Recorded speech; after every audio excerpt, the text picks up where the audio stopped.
Welcome back. We are on to chapter 43 of Pride and Prejudice. We have had some awesome things happen.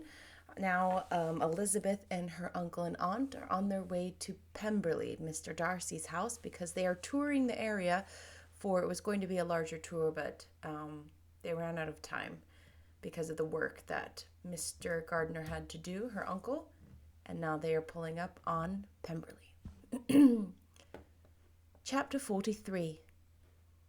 Elizabeth, as they drove along, watched for the first appearance of Pemberley Woods with some perturbation, and when at length they turned in at the lodge, her spirits were in a high flutter.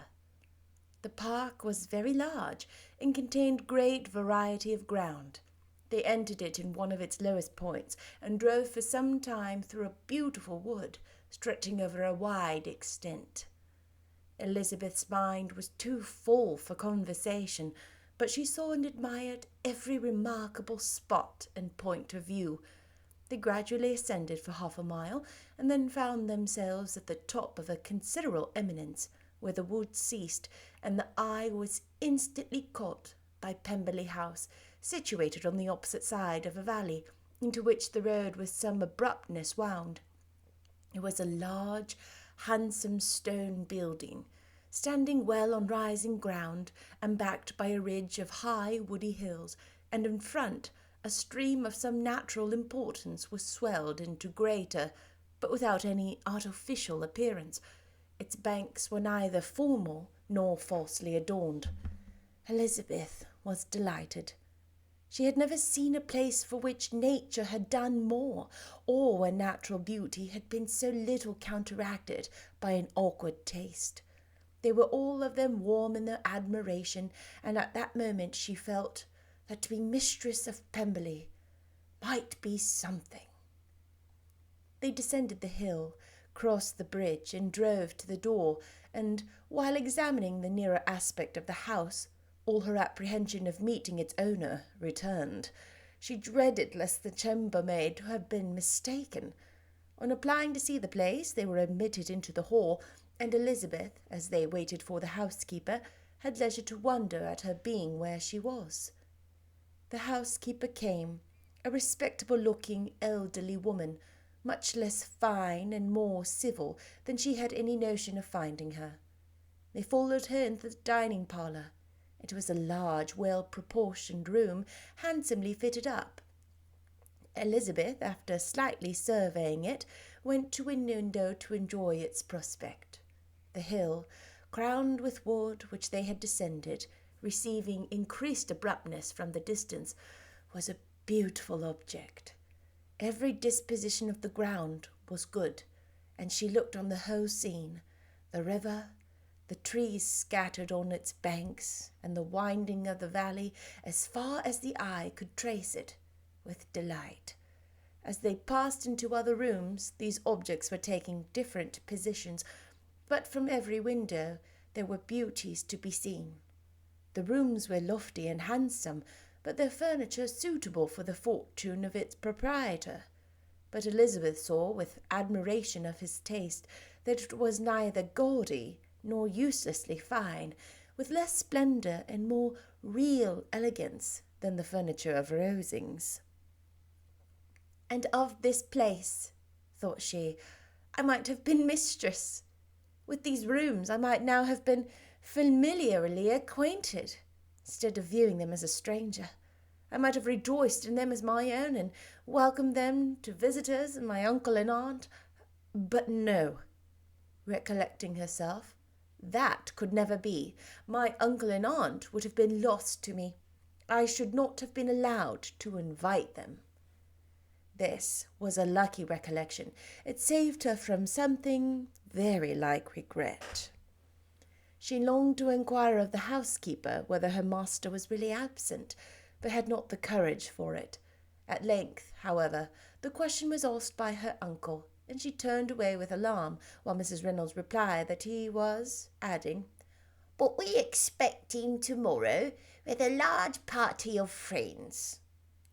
How rejoiced was Elizabeth that her own journey had not by any circumstance been delayed a day. Her aunt now called her to look at a picture. She approached and saw the likeness of Mr. Wickham, suspended amongst several other miniatures over the mantelpiece. Her aunt asked her, smilingly, how she liked it. The housekeeper came forward and told them it was a picture of a young gentleman, the son of her late master's steward, who had been brought up by him at his own expense. "He is now gone into the army," she added, "but I'm afraid he has turned out very wild." Mrs. Gardiner looked at her niece with a smile, but Elizabeth could not return it. "And that," said Mrs. Reynolds, pointing to another of the miniatures, "is my master, and very like him. It was drawn at the same time as the other, about 8 years ago." "I have heard much of your master's fine person," said Mrs. Gardiner, looking at the picture. "It is a handsome face, but Lizzie, you can tell us whether it is like or not." Mrs. Reynolds' respect for Elizabeth seemed to increase on this intimation of her knowing the master. "Does that young lady know Mr. Darcy?" Elizabeth coloured and said, "A little." "And do not you think him a handsome gentleman, ma'am?" "Yes, very handsome." "I am sure I know none so handsome. But in the gallery upstairs you will see a finer, larger picture of him than this. This room was my late master's favourite room, and these miniatures are just as they used to be then. He was very fond of them." This accounted to Elizabeth for Mr. Wickham's being among them. Mrs. Reynolds then directed their attention to one of Miss Darcy, drawn when she was only 8 years old. "And is Miss Darcy as handsome as her brother?" asked Mrs. Gardiner. "Oh, yes, the handsomest young lady there ever was seen, and so accomplished. She plays and sings all day long. In the next room is a new instrument just come down for her, a present from my master. She comes here tomorrow with him." Mr. Gardiner, whose manners were very easy and pleasant, encouraged her communicativeness by his questions and remarks. Mrs. Reynolds, either by pride or attachment, had evidently great pleasure in talking of her master and his sister. "Is your master much at Pemberley in the course of the year?" "Not so much as I could wish, sir, but I dare say he may spend half his summer here, and Miss Darcy is always down for the summer months." "Except," thought Elizabeth, "when she goes to Ramsgate." "If your master would marry, you might see more of him." "Yes, sir, but I do not know when that will be. I do not know who is good enough for him." Mr. and Mrs. Gardiner smiled. Elizabeth could not help saying, "It is very much to his credit. I am sure that you should think so." "I say no more than the truth, and everybody will say that who knows him," replied the other. Elizabeth thought that this was going pretty far, and she listened with increasing astonishment as the housekeeper added, "I have never known a cross word from him in my life, and I have known him ever since he was 4 years old." This was praise. Of all others, most extraordinary, most opposite to her ideas. That he was not a good-tempered man had been her firmest opinion. Her keenest attention was awakened. She longed to hear more, and was grateful to her uncle for saying, "There are very few people of whom so much can be said. You are lucky in having such a master." "Yes, sir, I know I am. If I were to go through the world, I could not meet with a better, but I have always observed that they who are good-natured as children are good-natured when they grow up, and he was always the sweetest temper, most generous-hearted boy in the world." Elizabeth almost stared at her. "Can this be Mr. Darcy?" thought she. "His father was an excellent man," said Mrs. Gardiner. Yes, ma'am, that he was indeed, and his son will be just like him, just as affable to the poor. Elizabeth listened, wondered, doubted, and was impatient for more. Mrs. Reynolds could interest her on no other point. She related the subjects of the pictures, the dimensions of the room, the price of the furniture, in vain. Mr. Gardiner, highly amused by the kind of family prejudice to which he attributed her excessive commendation of her master, soon led again to the subject, and she dwelt with energy on his many merits as they proceeded together up the great staircase. He is the best landlord and the best master, said she, that ever lived. Not like the young wild men nowadays, who think of nothing but themselves. There is not one of his tenants or servants who will give him a good name. Some call him proud, but I am sure I never saw anything to it. To my fancy, it is only because he does not rattle away like some young men. In what an amiable light does this place him, thought Elizabeth. This fine account of him, whispered her aunt as they walked, is not quite consistent with his behaviour to our poor friend. Perhaps we might be deceived. That is not very likely. Our authority was too good. On reaching the spacious lobby, above they were shown into a very pretty sitting-room, lately fitted up with greater elegance and lightness than the apartments below, and were informed that it was just done to give pleasure to Miss Darcy, who had taken a liking to the room when last at Pemberley.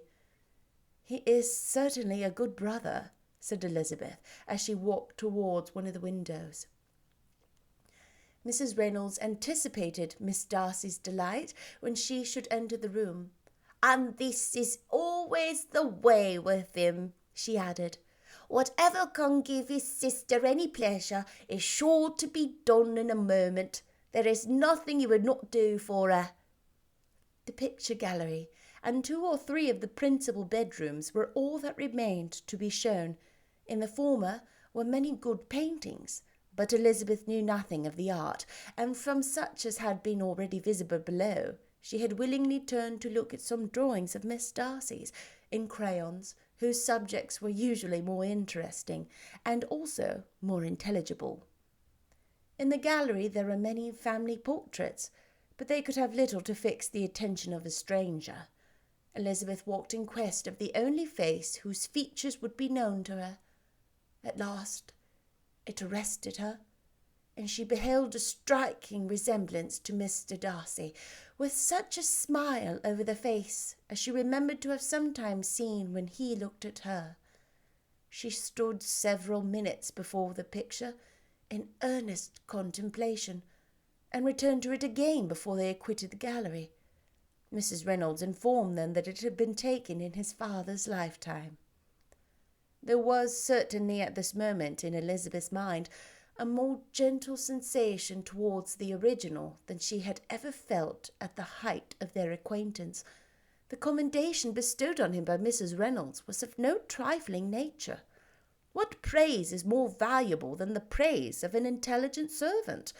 As a brother, a landlord, a master, she considered how many people's happiness were in his guardianship, how much of pleasure or pain was it in his power to bestow, how much of good or evil must be done by him.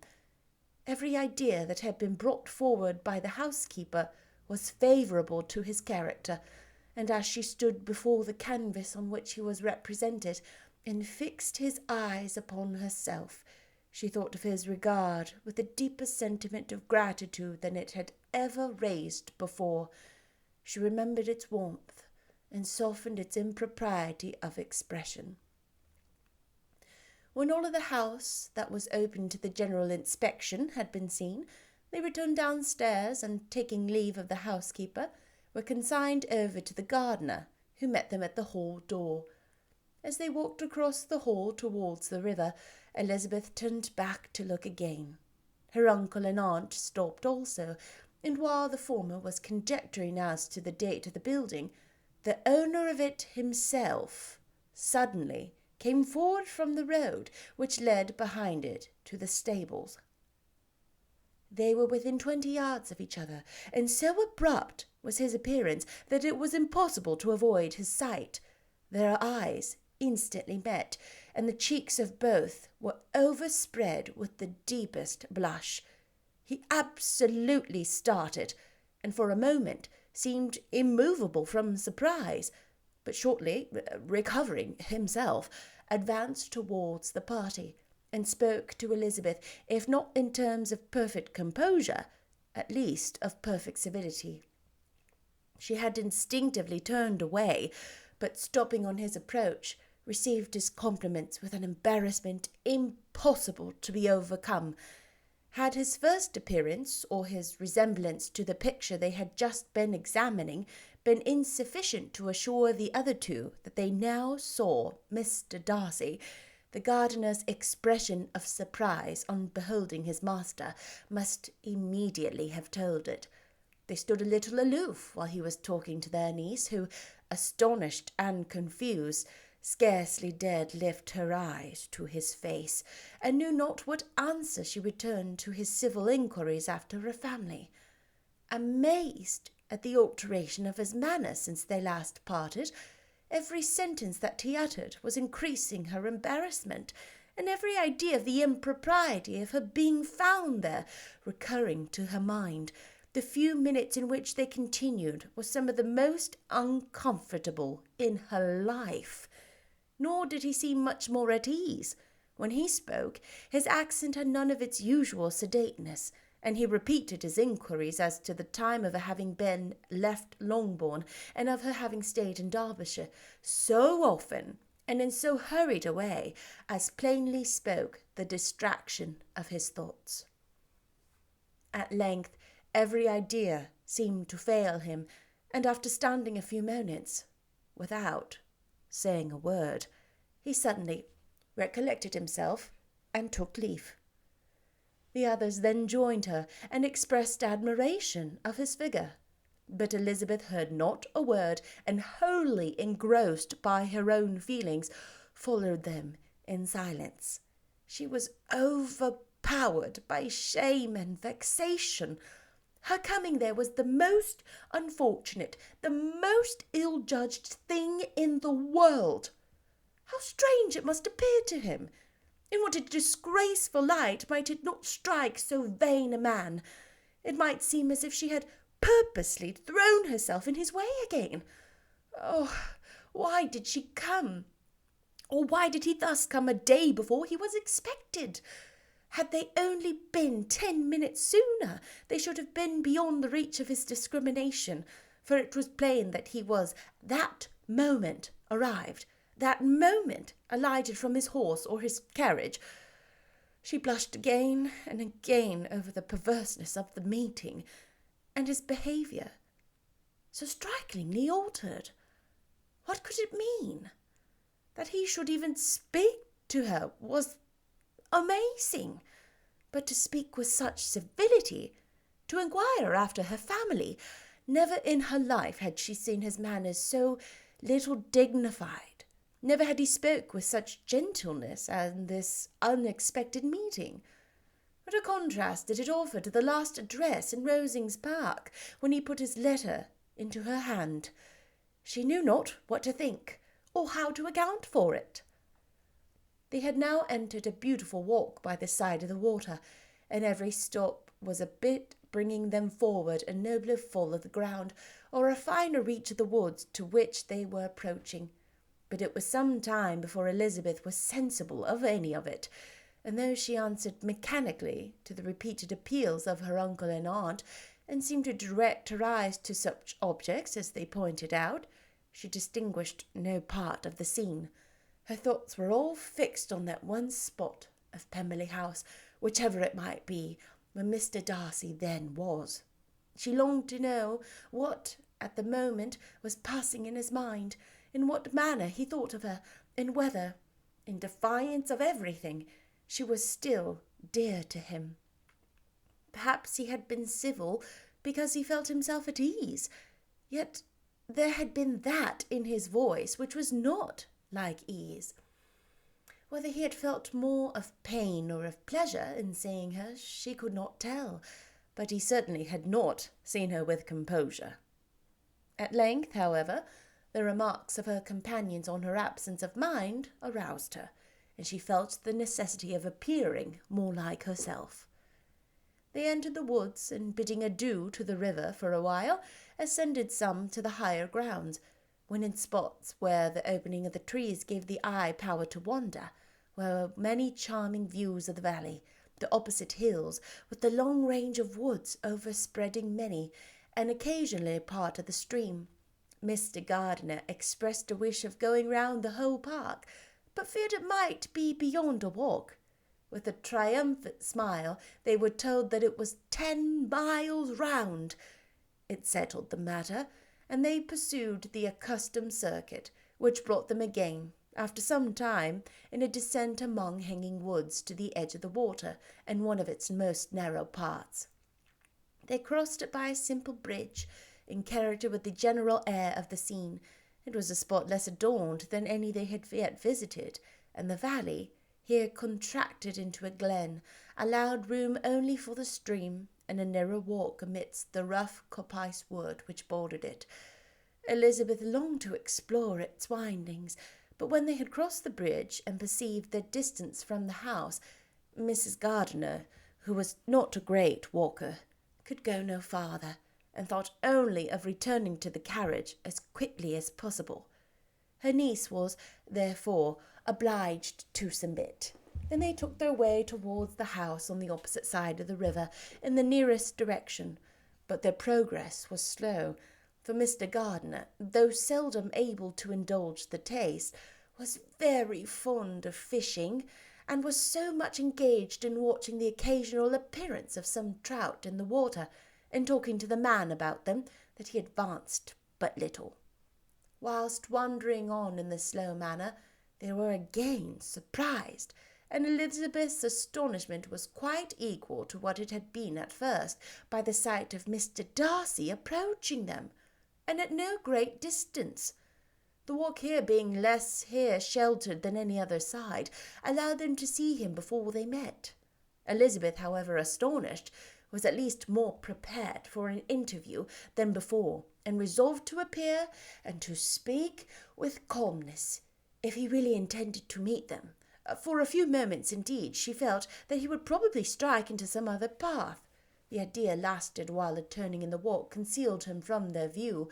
The turning past, he was immediately before them.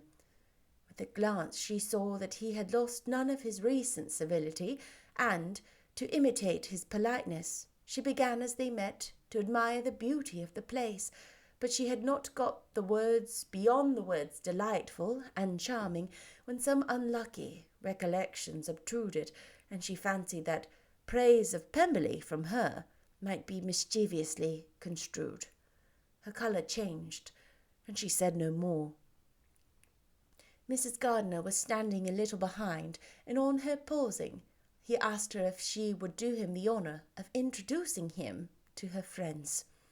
This was a stroke of civility for which she was quite unprepared, and she could hardly suppress a smile at his being now seeking the acquaintance of some of those very people against whom his pride had revolted in his offer to herself. What would be his surprise, thought she, when he knows who they are? He takes them now for people of fashion. The introduction, however, was immediately made, and as she named their relationship to herself, she stole a sly look at him to see how he bore it, and was not without the expectation of his decamping as fast as he could from such disgraceful companions. That he was surprised by their connection was evident. He sustained it, however, with fortitude, and so far from going away, turned his back with them, and entered into conversation with Mr. Gardiner. Elizabeth could not be pleased, but not could triumph. Elizabeth could not but be pleased, could not but triumph. It was consoling that he should know she had some relations for whom there was no need to blush. She listened most attentively at all that passed between them, and gloried in every expression, every sentence of her uncle, which marked his intelligence, his taste, or his good manners.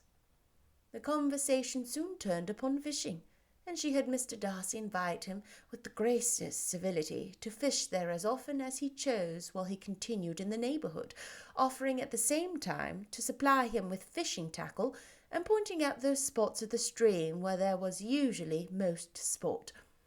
Mrs. Gardiner, who was walking arm in arm with Elizabeth, gave her a look expressive of wonder. Elizabeth said nothing, but it gratified her exceedingly. The compliment must be all for herself. Her astonishment, however, was extreme, and continually she was repeating, "Why is he so altered? From what can it proceed? It cannot be for me. It cannot be for my sake that his manners are thus softened.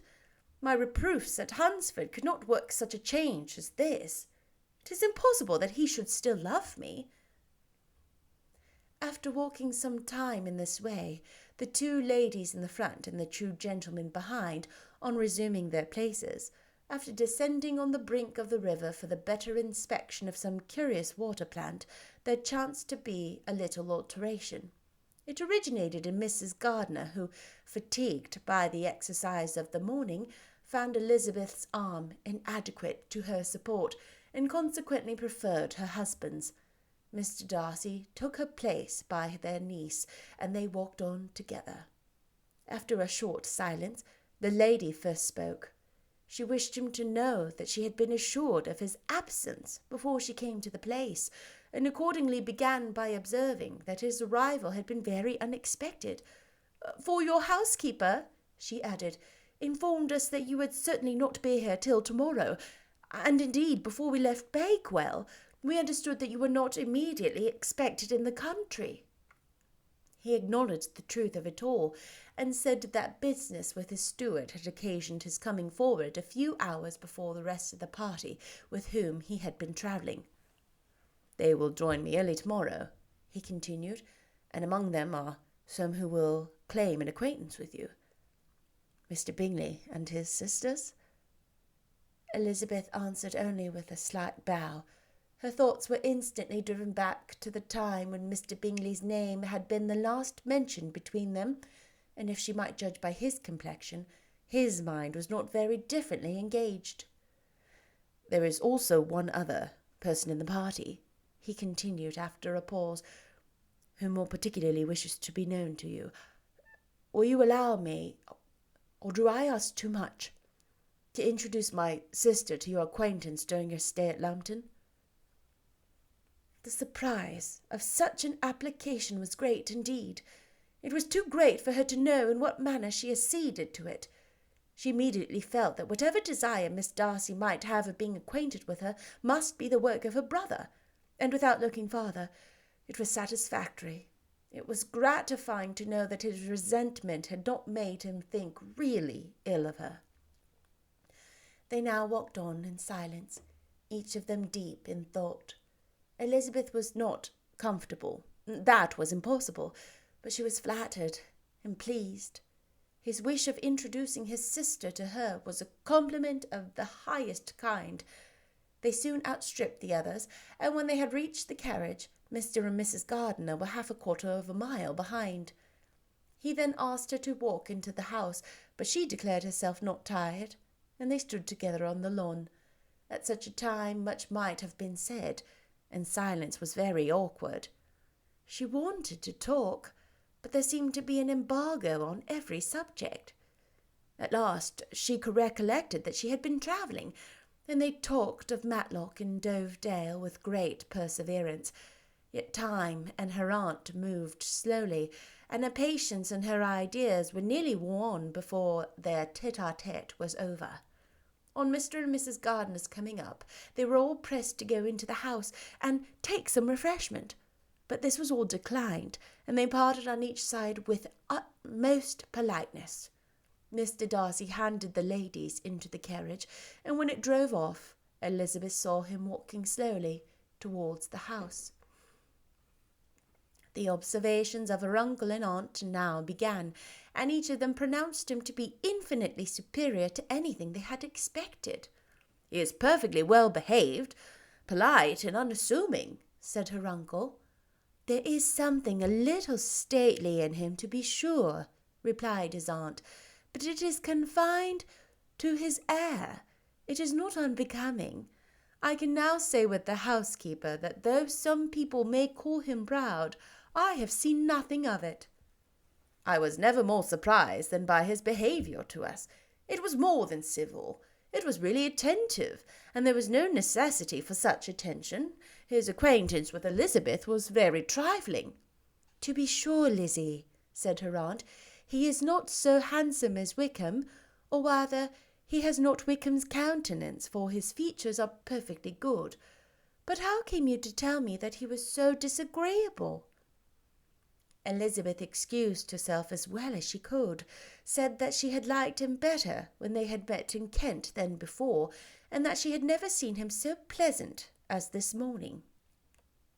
"But perhaps he may be a little whimsical in his civilities," replied her uncle. "Your great men often are, and therefore I shall not take him at his word, as he might change his mind another day and warn me off his grounds." Elizabeth felt that they had entirely misunderstood his character, but said nothing. "From what we had seen of him," continued Mrs. Gardiner, "I really should not have thought that he could have behaved in so cruel a way by anybody as he had done by poor Wickham. He has not an ill-natured look. On the contrary, there is something pleasing about his mouth when he speaks, and there is something of dignity in his countenance that would not give one an unfavourable idea of his heart. But to be sure, the good lady who showed us his house did give him the most flaming character. I could hardly keep laughing aloud sometimes. But he is a liberal master, I suppose, and that, in the eye of a servant, comprehends every virtue." Elizabeth here felt herself called on to say something in vindication of his behaviour to Wickham, and therefore gave them to understand, in as guarded a manner as she could, that by what she had heard from his relations in Kent, his actions were capable of very different construction, and that his character was by no means so faulty, nor Wickham's so amiable, as they had been considered in Hertfordshire. In confirmation of this, she related the particulars of all the pecuniary transactions in which they had been connected, without actually naming her authority, but stating it to be such as might be relied on. Mrs. Gardiner was surprised and concerned, but as they were now approaching the scene of her former pleasures, every idea gave way to the charm of recollection, and she was too much engaged in pointing out to her husband all the interesting spots in its environs to think of anything else. Fatigued as she had been by the morning's walk, they had no sooner dined than she had set off again in quest of a former acquaintance, and the evening was spent in the satisfactions of intercourse renewed after many years' discontinuance. The occurrences of the day were too full of interest to leave Elizabeth much attention for any of these new friends, and she could do nothing but think, and think with wonder, of Mr. Darcy's civility, and, above all, of his wishing her to be acquainted with his sister. That's the end of chapter 43. That was a bit of a long one. And why was it a bit of a long one? Because, oh my gosh, they went to visit the estate and whoops, happened to run into the man himself. Oh. If you have watched the movies versus reading the books of this part, you know that there are some really great, wonderful scenes in these coming chapters. If this is your first time reading the book, please don't go watch the movies yet. Once you hear the book, then watch the movies, and you will, your heart just melts. I'll see you next time. Bye.